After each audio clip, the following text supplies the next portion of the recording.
Well, welcome to our whiteboard session today on how to capture lessons learned at the end of a project.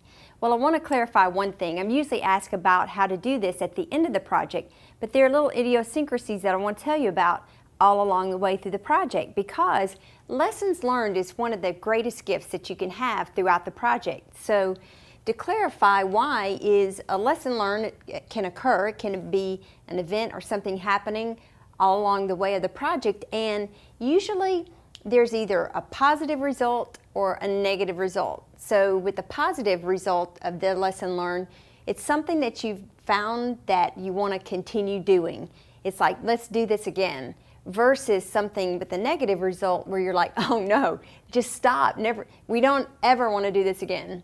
So it typically impacts the cost, the time, the scope, the quality, maybe the process. Maybe you've determined where there's a point in the process that's bad or needs to be improved, or hey, this worked really well.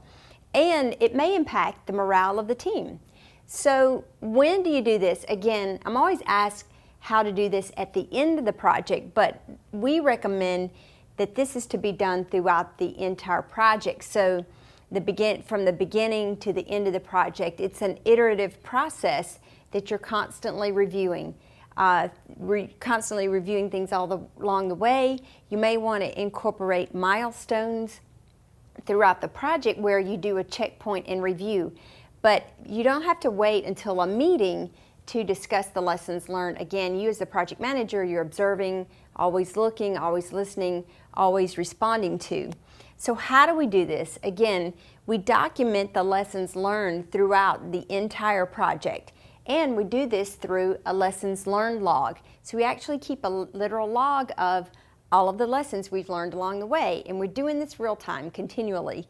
And then as the lesson occurs, to document what that lesson was and determine, was this a positive result? Was this a negative result? Is this something we want to carry over and do again? Or is this something we never want to do again? So how do we do that? We get that information through comments from meetings we have, from the water cooler. You can get great information from the water cooler about what's really working and what's not. Someone may send you an email on comments or something that they experienced and how that impacted them. It could be something, maybe someone called you, or something that even comes in through the customer service line. So being able to capture that, lessons learned all along the way, and remembering that just because you document this doesn't mean you document and just put it on a log. You're always discussing this with your meetings, your teams, your stakeholders, and you don't have to wait until the end to do action. If you find something that really works to improve a process, to positively impact this, you want to do it now, do it real time.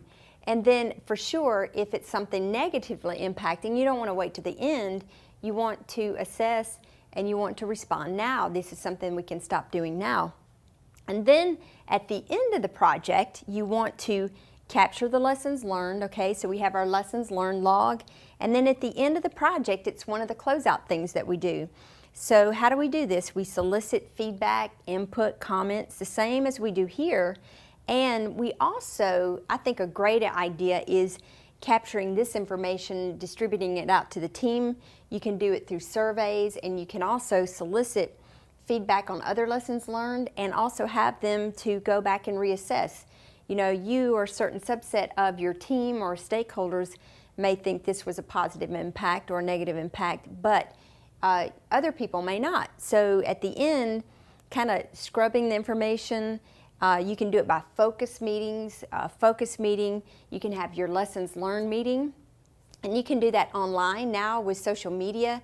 We can do that through social media channels. You can have a web meeting, you can have a conference call, or you can do it offline. If you have the luxury of being able to see your team face to face, you might have a lessons learned meeting where all of your team members, stakeholders attend, where you capture this information. Or you can go visit different sites. So maybe you have different teams in different locations, you can do that. And you're capturing this information anonymously, because some lessons learned that are negative, you always want to document the result or the lesson. You don't have to say that he said, she said.